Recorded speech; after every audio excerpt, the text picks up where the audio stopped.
The various Abrahamic holy books have been incredibly monitored and sort of omitted and redacted throughout their existence. The Jewish holy scriptures consist of 23 or 24 books.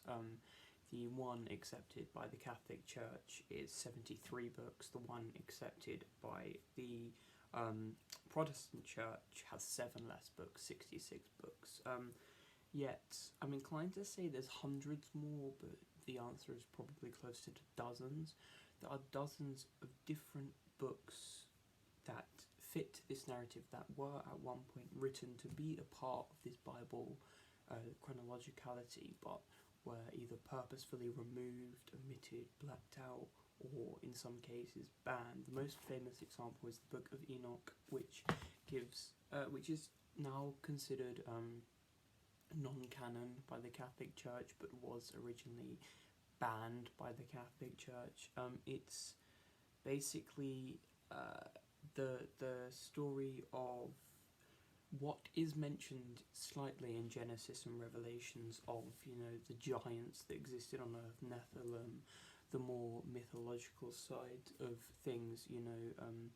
Enoch himself is said to be a descendant or an ancestor of Noah, big ark man, and this gives a bit of an insight as to why God actually needed to flood the earth. It kind of gives depictions on how prior to humanity the heavenly creatures that existed on Earth polluted Earth far worse than humans have.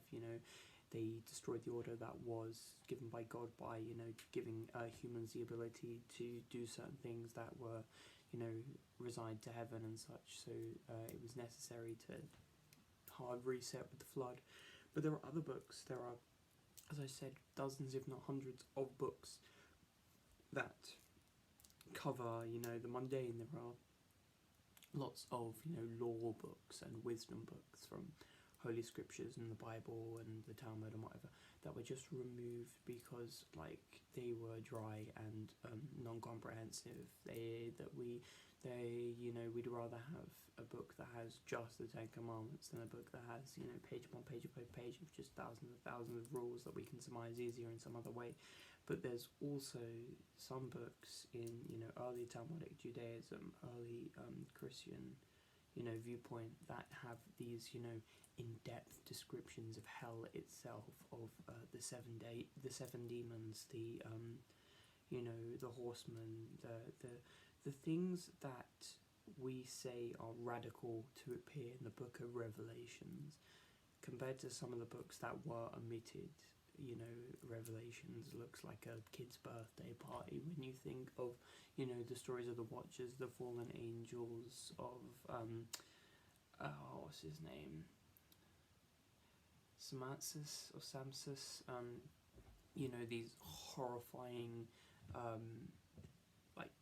devilish figures, orchestrators, the left hand of God. Man sits on the right hand of God, but there's the left hand of God, which is occupied by his angel of death, Asmodeus and all that.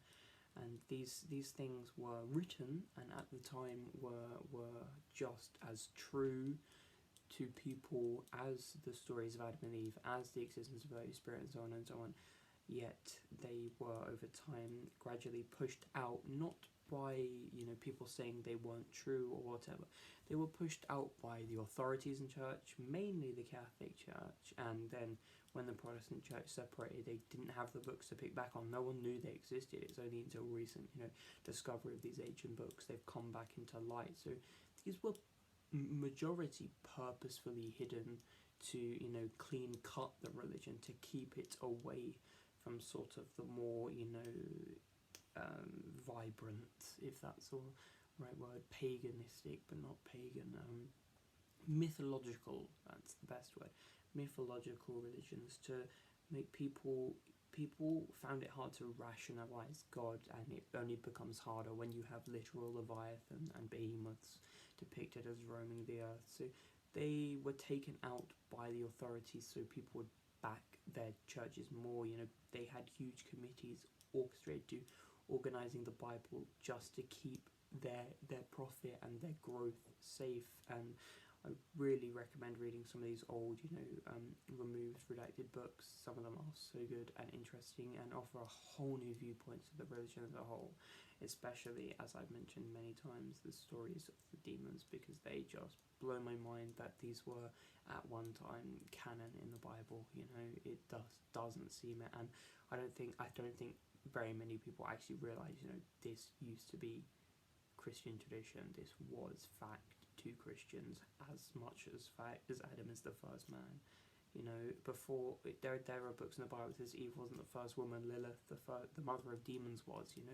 That's what people used to accept, and it also brings about the hypocrisy. If they used to accept it as much and still accept this, but have thrown that away, why did they keep this if no other reason than just clean cutting their religion? It devalues these stories, but that's another point, and that's something that will get me flamed if I go into, which I